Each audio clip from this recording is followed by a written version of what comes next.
قرآن حکیم میں ٹک کریں کہ یہ یہاں تنبیہ ہے، تنبیہ کی آیتیں کہ تم نے یہ کیا، تم نے وہ کیا، تم یہ کیوں کرتے ہو، تم یہ کیوں سوچتے ہو، یہاں تک کا یہ ساری آیتیں جو حافظ ہیں بڑے بڑے اپنا حفظ چھوڑیں اور اس کے اوپر اکڑ کے مت پھریں، ایسی آیتیں نکال کے ان سے کچھ سیکھیں، ان آیتوں سے عقیدے کی تعمیر کریں، ان آیتوں سے ان کی روشنی میں ڈھونڈیں کہ عقیدہ کیا ہو رہے، فلاں کو یہاں ٹوکا، فلاں کو وہاں ٹوکا، ساتھ ساتھ شان نزول بھی لکھی ہوتی ہے کہ فلاں نے یہ کیا، فلاں نے یہ کیا، فلاں نے وہ کیا۔ خود مسلمانوں نے لکھا وَيَسْتُسَدُونَ وَلَا تَرَوْنَ عَلَىٰ عَدْلٍ وَالرَّسُولُ يَدْعُوكُمْ فِي أُخْرَاكُمْ، یہ سورہ آل عمران میں آیا ہے۔ اور احد کے بھگوڑوں سے یہ یاد کرو وہ اپنے رسول کو چھوڑ کے پہاڑوں پہ بھاگ رہے اور میرا رسول تمہیں پیچھے سے آوازیں دیتا رہے۔ اچھا اب یہ آیت کسی ایک کو لے لیجیے یا کسی اور آیت کو لے لیجیے، یہ کیا آپ سے بات ہو رہی ہے؟ آپ کو تو صرف اس میسج کا یہ اسپرٹ آ رہی ہے یہ بچوں کے لیے کہ کسی بھی زمانے میں انہوں نے بنفس نفیس ذات رسول کو چھوڑا، ہم اس آیت پر کیسے عمل کریں کہ ہم قول رسول، حکم رسول کو چھوڑ کے ادھر ادھر نہ بھاگیں۔ دنیا کو کوئی لالچ پہاڑی جیسا، پہاڑ جیسا کہ یہ رسول نے حرام کیا تھا مگر میں کو نہیں، یار اس پہاڑ پہ چڑھ جاؤں گا تو بڑا فائدہ ہوگا۔ یہ دنیا نے بنایا نفس کا پہاڑ، خواہشوں کا پہاڑ، تو آپ کسی بھی خواہش کے پہاڑ پہ چڑھیں اور نفی ہو جائے رسول کے حکم کی تو گویا بندے کی مثال وہی ہو گئی اس پہاڑ پہ چڑھنے والے کی، یہ معنوی پہاڑ ہے، وہ فزیکل پہاڑ ہے۔ کیا بات ہے، سبحان اللہ۔ تو ہر آیت کی اپلیکیشن اس طرح سے قیامت تک جاتی ہے کہ آپ اس کو دیکھیں کہ مجھ پر یہ قرآن آیت اس اینگل سے اپلائی ہوتی ہے، اس طریقہ سے قرآن پڑھیں تو ہدایت کو تکمیل حاصل ہو، سبحان اللہ، ہدایت کے درجات بلند ہوں گے۔ صرف ثواب کے لیے پڑھ کے سو جانا یہ کافی نہیں ہے کہ یہ وظیفہ کرنے یہ ہو جائے گا، یہ تو سب پوچھتے ہیں کس آیت کا سورت کا وظیفہ کرنے تو فلاں مسئلہ حل ہو جائے، فلاں مشکل آسان ہو جائے۔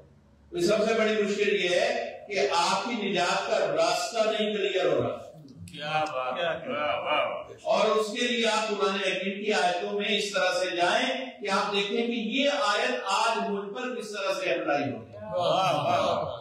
اور اگر آپ یہ دیکھنا شروع کر دیں گے تو آپ کو کسی مولانا کی ضرورت نہیں، آپ اپنی اصلاح میں خود کفیل ہو جائیں۔ کیا بر محمد وآل محمد صلی اللہ صلی اللہ محمد وآل محمد۔ تو سب سے پہلی جماعت صحابہ کی تھی، اس میں کوئی اقرار ہے؟ فرنٹ سیٹ پہ تو وہی بیٹھے، زمانے کی فرنٹ سیٹ پہ، زمانہ ایک گاڑی ہے، ایک بس ہے، ہم تو پتہ نہیں کون سے نمبر کی لائن میں، جو فرنٹ سیٹ کے لوگ تھے ان سے آیت نے کہا کہ یا ایھا الذین آمنو، تمہارے بارے میں لوگ لکھتے پھریں گے فلاں باپ ایمان لائے، فلاں ایمان لائے، فلاں ایمان لائے، اور بچے اس کو یاد کریں گے، سلیبس بنائے جائیں گے، اس کا کوئی فائدہ نہیں۔ اگر تم صاحبان ایمان ہو تو یہ کرو کہ اللہ سے ڈرو۔ کیا بات، یہ تنبیہ کا مطلب ہے کہ اللہ سے نہیں ڈر رہے۔ میں یہ بات بڑی احتیاط سے کہہ رہا ہوں، جو پہلے ہی اللہ سے ڈر رہا ہو، کیا بات، اس کی زندگی کا دستور ہو کہ وہ اللہ کی خشیت میں رہتا ہے، اسے یہ تو نہیں کہا جائے گا کہ ڈرو، وہ کہے گا پتہ نہیں میں کیسے ڈروں، کہ اس ڈر کو، اس خوف کو جو میں رکھتا ہوں زندگی میں، جسے میں ہر وقت اپلائی کرتا ہوں، اس کو کافی نہیں سمجھا جا رہا۔ نہیں، اس کا مطلب ہے کہ بہت سے لوگ ایسے تھے کہ جو اللہ سے نہیں ڈرتے، اسے کہا گیا اللہ سے ڈرو، ایمان کافی نہیں ہے۔ لیکن ہر آیت میں یہی یا ایھا الذین آمنوا اتقوا اللہ، یہ یہاں بھی نہیں کہا، اور جگہوں پہ بھی کہا، یہاں بھی کہا، وہاں بھی کہا، وہاں کا وابتغوا الیہ الوسیلہ، کہ تقوی یہ ہے کہ وسیلہ اختیار کرو۔ تم اپنے آپ کو وسیلہ مت سمجھو، اپنی نمازوں کو وسیلہ مت سمجھو، اپنے ایمان لانے کو وسیلہ مت سمجھو، اللہ سے ملاقات کا، اللہ سے قرب کا۔ کیا لوگوں نے لکھ دیا آج کی تفسیروں میں وقت پہ وسیلہ سے مراد نماز ہے. تو میں پوچھتا ہوں یہ کتنی جہالت ہے کہ آپ بے شک نماز بھی ایک وسیلہ ہے. یہ آپ سے بھی میں کہہ رہا ہوں، یہ مت سمجھے کہ نفی صلاۃ کر رہا ہوں. بے شک نماز قرب الہی کا وسیلہ ہے. بے شک چاہے اسی پہ آ جائیں، مگر انہوں نے تو قصہ ختم کر دیا. نماز وسیلہ ہے چاہے جیسے پڑھ لو. نہیں، اب میں عرض کرتا ہوں کہ نماز وسیلہ ہے ہم سب کے لیے اور واجب ہے ہم پر اس وسیلہ کو اختیار کریں، اس کی اہمیت کو سمجھیں.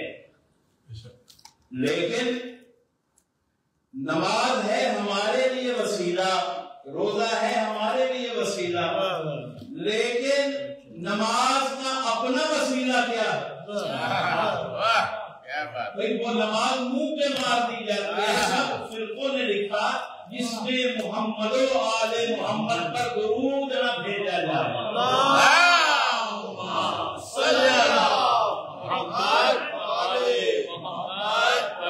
ہم جس طرح نماز کو پہچان کر پڑھتے ہو، اسی طرح درود کو بھی اگر پہچان کر پڑھو گے کیا کہنا ہے، تو جو طاقت نماز کا وسیلہ ہے وہی تمہارا وسیلہ بھی بن جائے گا. ورنہ نماز کو منہ پہ مار دی جائے گی، پھر کس وسیلے کی طرف جائیں گے؟ پڑھ تو سب رہے، پوری دنیا پڑھے اللہم صلی علی محمد و آل محمد کما صلی علی ابراہیم. کوئی لمبا پڑھے کوئی مختصر پڑھے، پڑھ تو رہے ہیں، ٹھیک ہے نا، لیکن پہچان کے نہیں پڑھ رہے. جیسے الحمدللہ کہیں تو اللہ کی پہچان ضروری ہے نا، کہ سامنے والے کو تھینک یو کہہ رہے ہیں اللہ کو.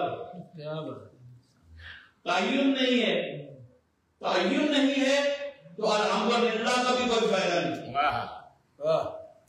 تعین نہیں تو سبحان ربی الاعلیٰ کا بھی کوئی فائدہ نہیں.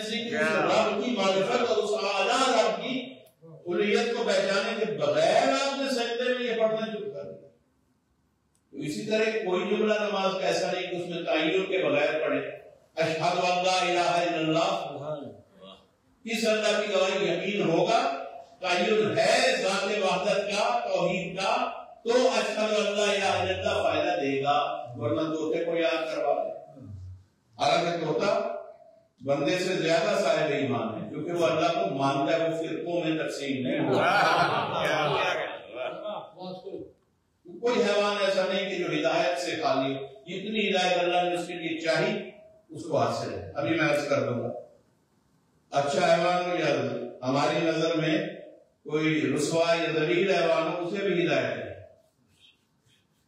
تو گزارش صرف یہ کرنا چاہتا ہوں کہ جب تک تعین نہیں ہوگا، تعین کسے کہتے ہیں؟ ہم نے بچوں سے تھوڑا سا کوئز کر رہا ہوں. آپ جانتے ہیں نفس تعین کو سمجھا؟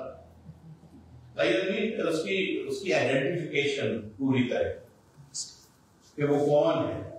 محمد اللہم اللہ صلی اللہ، اس پہ رحمت و درود بھیج. اللہ محمد، محمد کا تعین ہے صلی اللہ علیہ وسلم، ہمارے سید المرسلین کا تعین. وہاں آل محمد جب تک یہ نہیں پتا کہ وہ آل محمد ہیں کون، کیا کہنا ہے، اتنا اس قسم کا درود آوارہ درود کہلائے گا، متعین درود نہیں کہلائے گا. کیا بات. اور جب تک جس کے لیے وہ جملہ کلمہ ہے اس کا تعین قاری کے ذہن میں نہ ہو، پڑھنے والے کے، اس وقت تک وہ چیز اثر نہیں کرتی.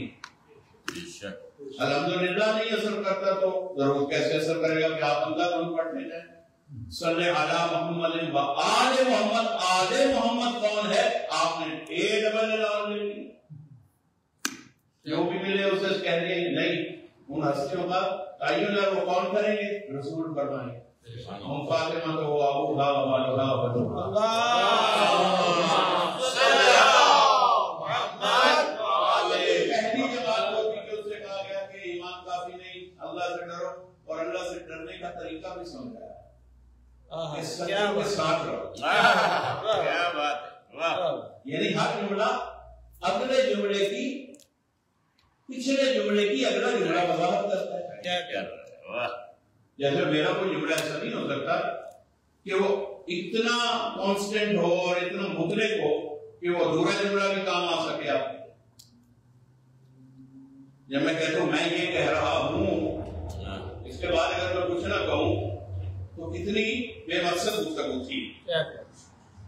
اللہ نے ہر جگہ پہ مسلمانوں نے قرآن سے یہ سلوک کیا، ایاک نعبد و ایاک نستعین، صرف اللہ ہی سے، اللہ ہی کی عبادت کرتے ہیں، اللہ ہی سے مدد مانگتے ہیں۔